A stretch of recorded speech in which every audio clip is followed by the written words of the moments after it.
नरसिंह की दहाड़ कर या काल की प्रहार कर, न भूल वंदे मातरम तु देश से बहार कर, ये देश नमन आदि की भगवान पार्थ सारथि की। మనందరికీ కూడా తెలుసు, జాతీయవాద భావజాలాన్ని విస్తరింపచేయడము అంటే ఏదో మామూలు మాట కాదు. అలాంటి ఒక దీక్షా దక్షతని తీసుకొని ఈరోజు రాష్ట్రంతో పాటు దేశం నలుమూలలా కూడా తన యొక్క మాటలతో కూడా విస్తరింపిస్తున్నటువంటి శ్రీ ప్రదీప్ భండారి గారు మన కార్యక్రమానికి రావడం, అదేవిధంగా ఇక్కడికి ఎంతోమంది హిందుత్వ చైతన్యవాదులందరూ కూడా ఈ యొక్క వేదిక వద్దకి రావడం అందరికీ కూడా గర్వించదగిన విషయం. మరి ఇలాంటి సందర్భంలో మనకున్నటువంటి సమయాన్ని చూసి మనందరికీ కూడా తమ యొక్క అమూల్యమైనటువంటి సందేశాన్ని అందించవలసిందిగా శ్రీ ప్రదీప్ భండారి గారిని కోరుతూ ఉన్నాం.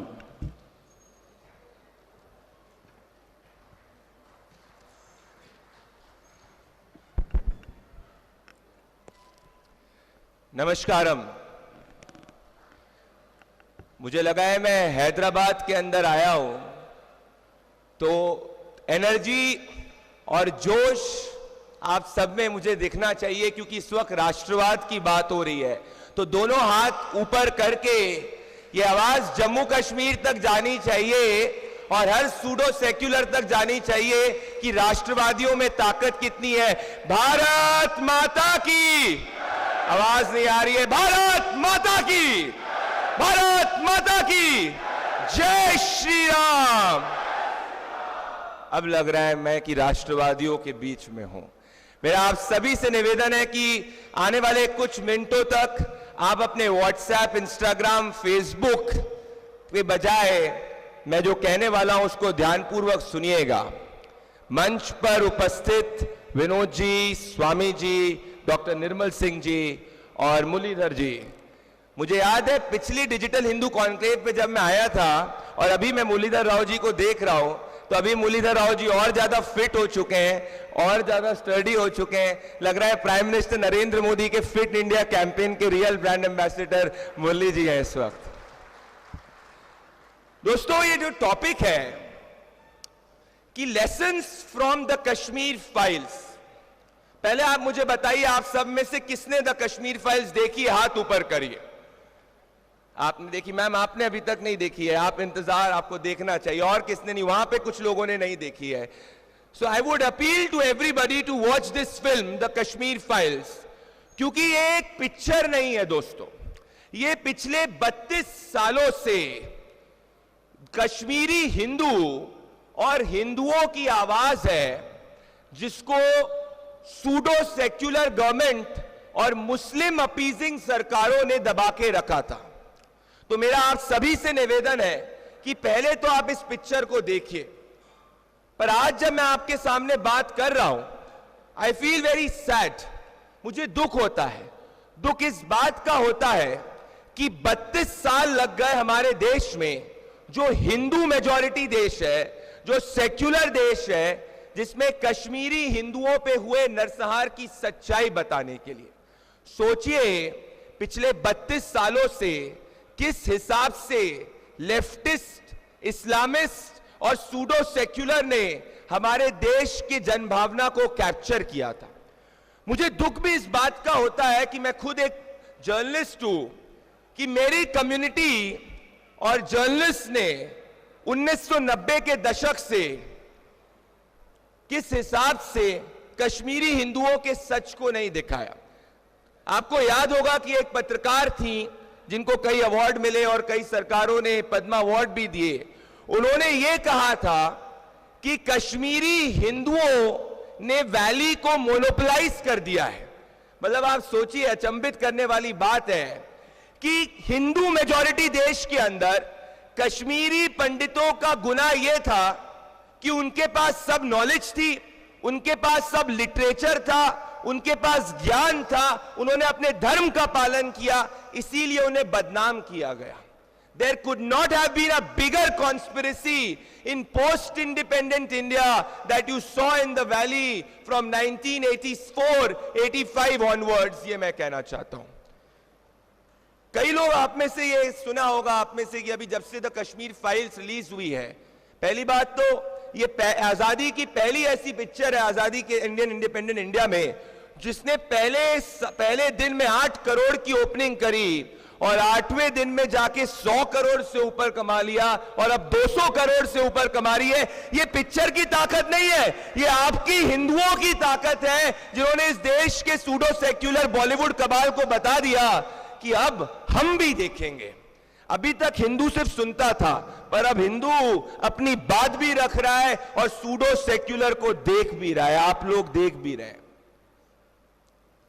तो आप सोचिए कि किस हिसाब से ये परिवर्तन आया।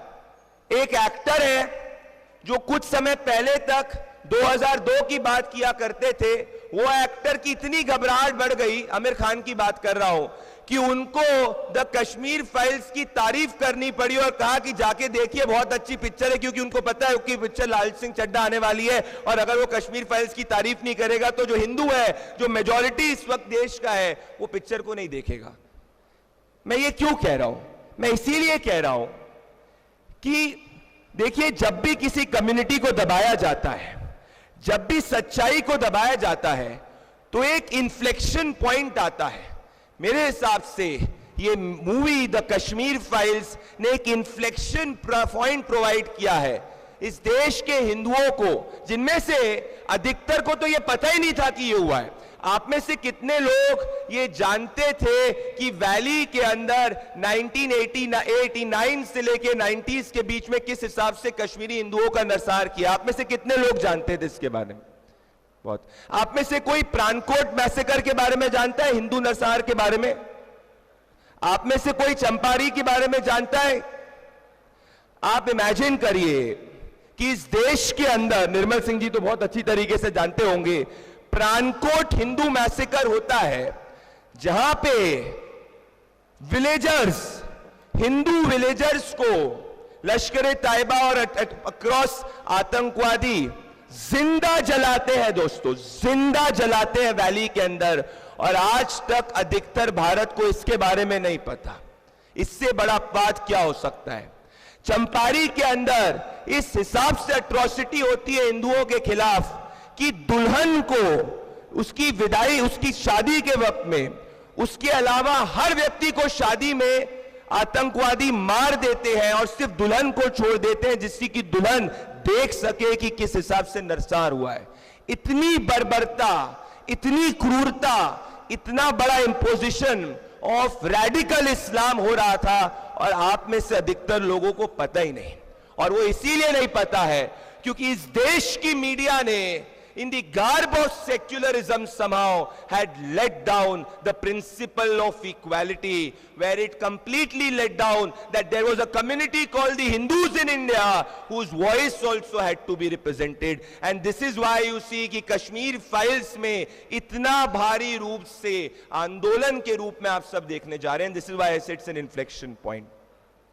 क्या आप जानते हैं इस देश के अंदर जो लोग रैडिकल, जो लोग सेक्युलरिज्म की दुहाई देते हैं, ये हमारे देश के लिए सबसे बड़ी ट्रेजेडी है कि आज तक दोस्तों, लेसन्स की बात हो रही है, आज तक कश्मीरी पंडितों के नरसंहार करने वाले आतंकवादियों के खिलाफ एक भी case on Kashmiri genocide open नहीं हुआ है। Can you imagine? 1990s में आप में से कौन इस आतंकवादी बिट्टा कराटे को जानता है? आप लोग बिट्टा कराटे को नहीं जानते, जिसने कश्मीरी हिंदुओं की जान ली? कितने कम लोग जानते हैं। This is the tragedy of India कि आज भी राष्ट्रवादी समूह के अंदर हम में से अधिकतर लोग ये नहीं जानते कि सबसे ज्यादा कश्मीरी हिंदुओं की जान लेने वाला आतंकवादी कौन है। उस आतंकवादी का नाम है बिट्टा कराटे। आप सोचिए इस देश के अंदर किस तरीके की सरकारें चलती थी।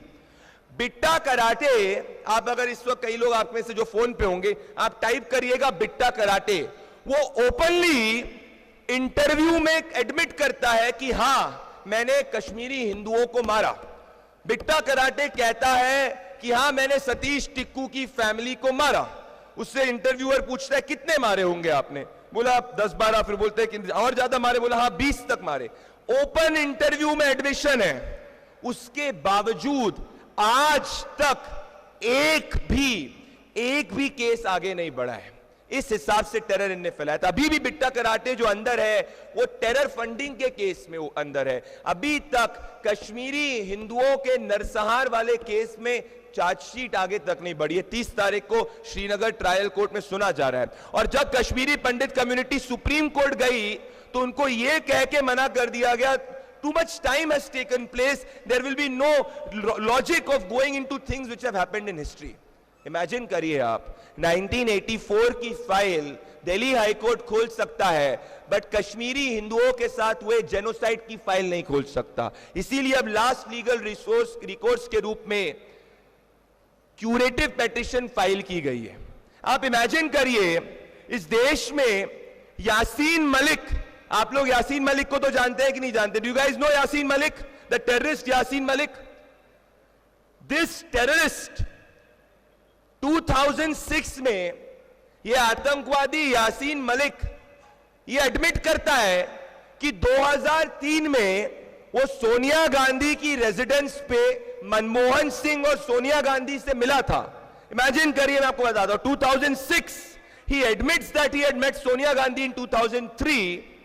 In 2006 जब टाडा कोर्ट में बिट्टा कराटे का केस आता है तो जज टाडा कोर्ट का ये कहता है, अरे प्रोसिक्यूशन मतलब जो स्टेट उस वक्त की सरकार थी, उस वक्त जो जम्मू एंड कश्मीर के अंदर सरकार थी और उस वक्त जो सेंटर के अंदर सरकार थी, उनने एक वीक केस प्रेजेंट किया है, so we are letting free Bitta karate.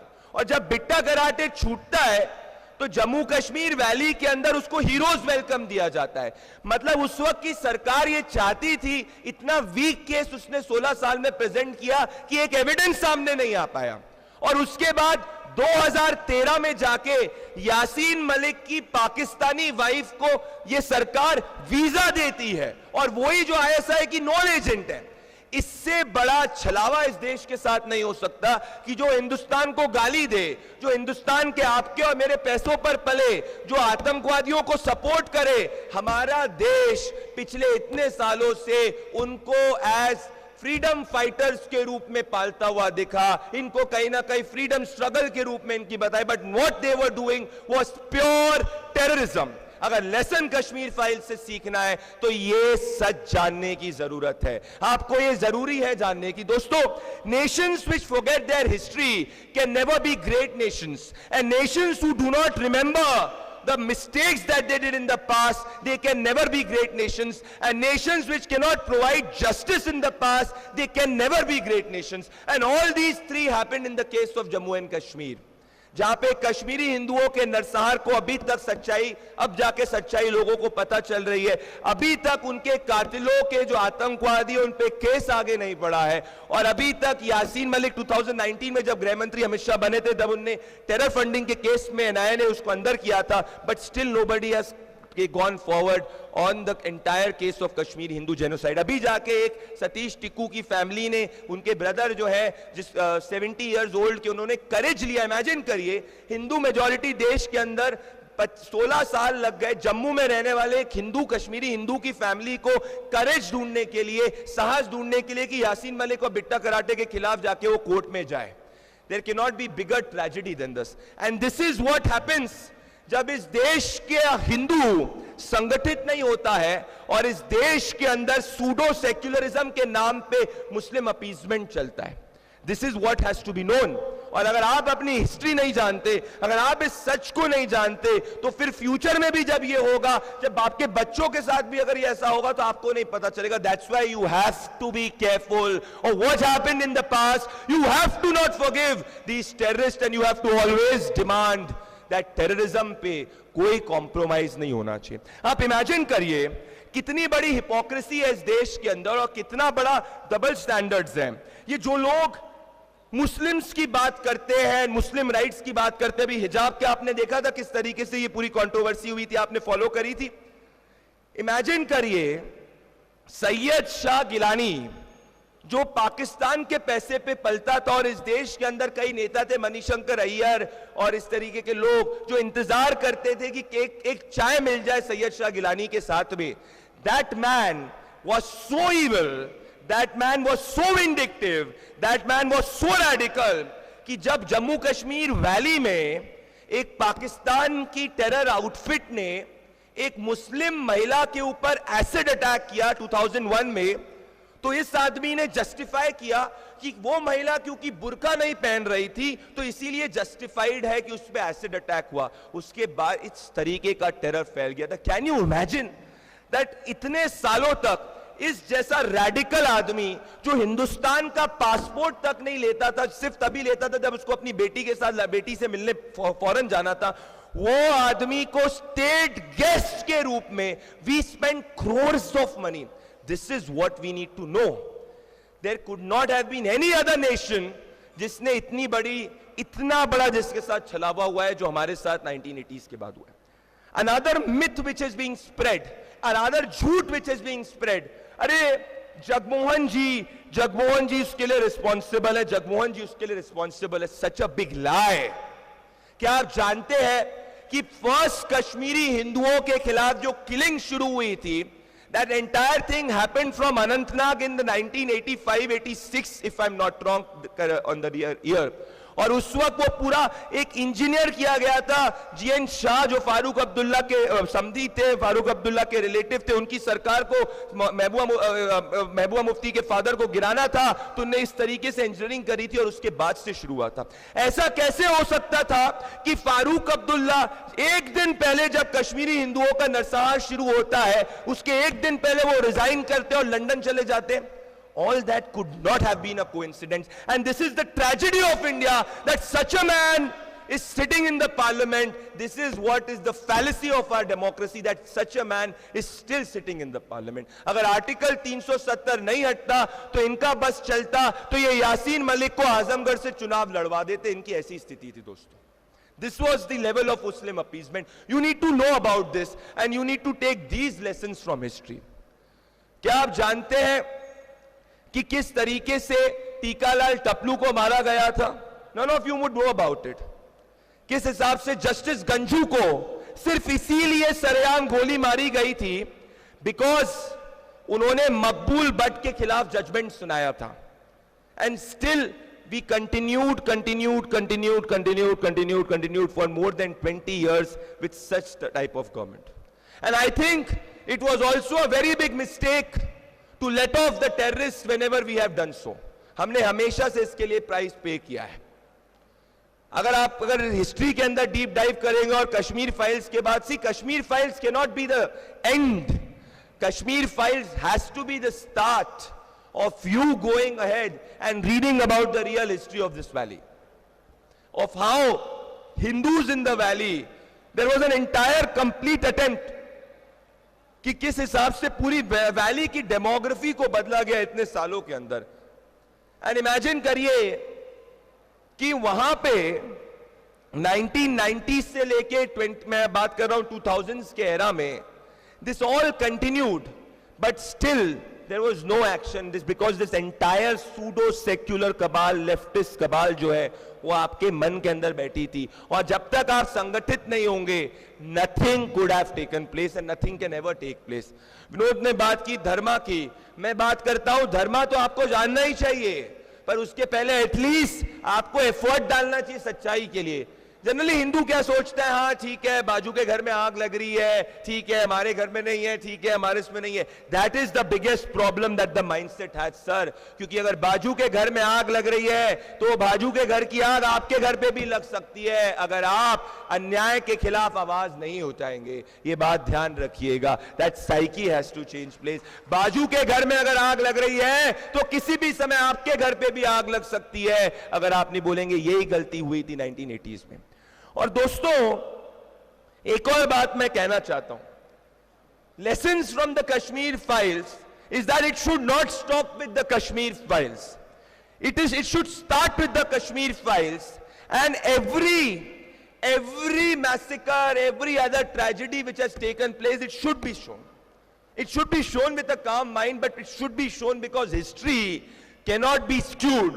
हमें पिछले 30 सालों से ये हिस्ट्री पढ़ाई गई थी जो झूठी हिस्ट्री थी, अब जाके धीरे धीरे सच आ रहा है. It's not about the film maker has done a brilliant job, but it's now about justice to that community. आप पिक्चर देख लेंगे, टिकट ले लेंगे, वो करना चाहिए, 200 करोड़ हो जाएगा, हम सब यहाँ पे सेमिनार पे बात कर लेंगे, उससे क्या? That has to be the start. मेरा आपसे सवाल ये कि अभी भी एक भी कश्मीरी हिंदू फैमिली को जस्टिस नहीं मिला है. अभी तक Bitta Karate is not hanged. अभी तक केस तक नहीं किया. कैन यू इमेजिन इस देश में अभी श्रीनगर कोर्ट में 30 तारीख को केस आने वाला है. पिछले 30 सालों से not even one movement in the FIR. Not even one movement in the FIR. And this is against a man. Ladies and gentlemen, this is against a man who has openly admitted on camera several times that he has murdered the Kashmiri Hindus. And still this nation, you are paying the taxes, my dear friend. I am paying the taxes. This is the fallacy of our judicial system. This is the biggest fallacy of our judicial system. And this is why I say, I feel sad when I stand here. I don't feel confident, but I feel sad. मुझे दुख होता है कि अभी मैं देखता हूं. क्या आप जानते हैं कि फारूक अब्दुल्ला, आप lessons from the Kashmir files की बात करते हैं, मैं आपको बताता हूं. 1970s में JKLF और फारूक अब्दुल्ला के क्या लिंक्स थे? Everybody knows about it. क्या आप जानते हैं कि यासीन मलिक ने कितने बार कहा है कि हम आर्म स्ट्रगल कर रहे हैं हिंदुस्तान के खिलाफ, टेररिज्म को उसने पूरी तरीके से बैक किया है. That man went ahead to slap a Jammu Kashmir police officer in 2015 and still that man has not been tried completely. This is the biggest fallacy. ये आपको और मुझे और हम सबको इस पे दुखी होना चाहिए कि अभी तक हम ऐसा नहीं कर पाए. जो फोटो आपने दिखाई वहां पे बिल्कुल ये सही फोटो है. मैं कहता हूं और इस तरीके से निर्मल सिंह जी का सच सामने आएगा, लोगों के रोंगटे खड़े हो जाएंगे. क्योंकि इससे बड़ा जितना मैं पढ़ता हूं, जितना मैं ज्यादा इसके बारे में जानता हूं, मुझे दुख होता है कि क्या इस देश के अंदर गुनाह था एक हिंदू होने के लिए? Was it a crime to be a Hindu and ask for justice? वो तो अभी आप संगठित है, वरना आप इसके पहले देखिए जब भी कश्मीरी पंडित आवाज उठाते थे, they did not get the amount of mainstreamization in media. कहा जाता था हाँ थोड़े बहुत लोग अपनी आवाज उठा रहे हर दिन आ जाते हैं. Thanks to this film and thanks to removal of Article 370 that this entire narrative has been mainstreamized.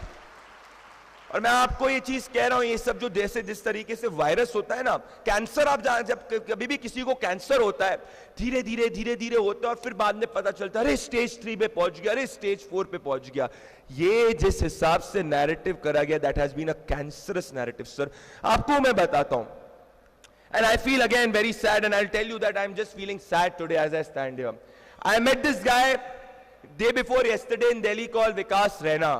He's fighting for Satish Tikku's family along with the lawyer Utsav Benz. He said that, sir, from the past, it took me more than 5 years. मुझे 5 साल से ज्यादा लग गए कि सतीश टिक्कू की family को convince करने के लिए आप केस फाइल करो. They were so scared. Can you imagine? It took more than 4-5 years to convince somebody कि आप केस फाइल करो. And this is just one of the many cases. These people say अरे 80 death 80 है, इससे बड़ी tragedy क्या हो सकती है? ये लोग जब एक अखलाक के ऊपर पूरे देश को हिला देते हैं. यहाँ पे हमारे कश्मीरी हिंदू भाइयों को बहनों के साथ अभी तक इंसाफ नहीं हुआ है. क्या मैं और आप चुप रह सकते हैं? चुप अगर आप रहेंगे, if you don't question the entire state, you are letting down your own future and you are letting down the civilization. This is a civilizational fight and it is not a short term fight. मुझे एक और बात बताइए आप कि क्या आप सच honestly बताइएगा, आपने कश्मीर फाइल्स जब देखी, कब आपने देखने का आपको पूरा जिसने देखी, आप में से किसने देखी? एक बार जरा अपना हाथ उठाइए जरा. Sir, with the man with the yellow kurta, आपने कब देखी? When did you watch it? Did you watch it before the prime minister spoke about it और after the prime minister spoke about it? Before? Very good. Anybody who watched it after the prime minister spoke about it? So again, this is the power of social media, ladies and gentlemen, that if something which has the power, इसको imagine करिए 400 screen नहीं दी गई थी, and this movie now has reached more than 4,000 screens, and it is on US box office, ladies and gentlemen, on the top 10 charts. Please give a round of applause to the Kashmir Files and the entire movie. आप लोग पीछे, मैं कह रहा हूं, वहां पे आपको आवाज नहीं आ रही, आप लोग सब ठंडे पड़ चुके हैं. At the end, मैं आप सभी से एक कमिटमेंट चाहता हूं. Will you guys give me a commitment? I don't think so. क्या इस यहाँ पे बैठे हिंदू राष्ट्रवादी एक कमिटमेंट दे सकते हैं? नहीं दे सकते. मैं वहां से नहीं दे सकते। आप तो युवा हैं, आप देंगे कि नहीं देंगे? मैं आपसे सिर्फ एक ही कमिटमेंट चाहता हूं madam, I just need one commitment from you. आप तब तक मत रुकिएगा जब तक ये कश्मीरी हिंदुओं को न्याय न मिल पाए। Don't stop asking questions, don't stop raising your voice till this man Bitta Karate and Yasin Malik are hanged.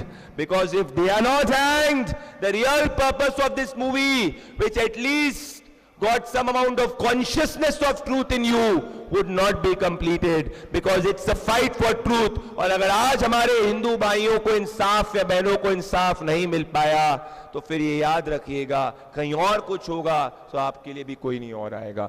मेरे साथ आखिरी में आप बोलिए भारत माता की।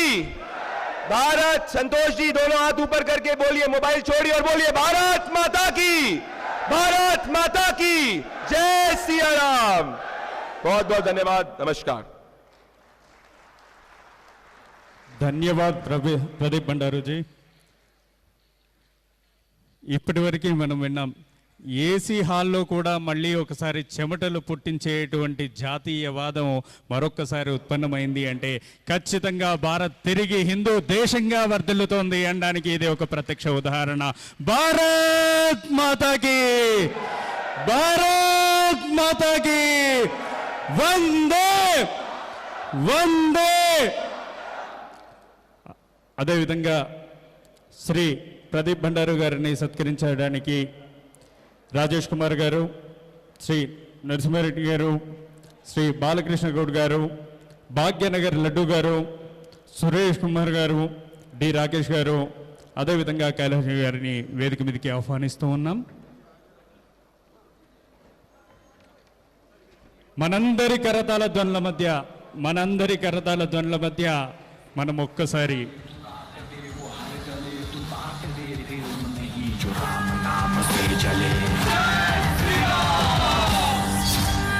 चला चला के राख कर दया क्षमा को त्याग कर विभक्त से ऐसी मौत हो कि बच न पाए भाग कर। चेतावनी दे चीख के न समझे तो ये सीख दे कि पूछे वो ये भूमि को सर पे हिंदू लिख के। नृसिंह की दहाड़ कर या काल की प्रहार कर न भूल वंदे मातरम तो देश से बाहर कर। ये देश नमन आदि की भगवान पार्थ सार्थ की इतिहास का नक्शाना तब से पूजा महारती की। न धर्म थे न धर्म थे न धर्म ग्रंथ था कोई सनातनादिनंत जो वो धर्म हिंदू है। Thank you very much. అదేవిధంగా ఈనాటి కార్యక్రమానికి మరో ముఖ్య అతిథిగా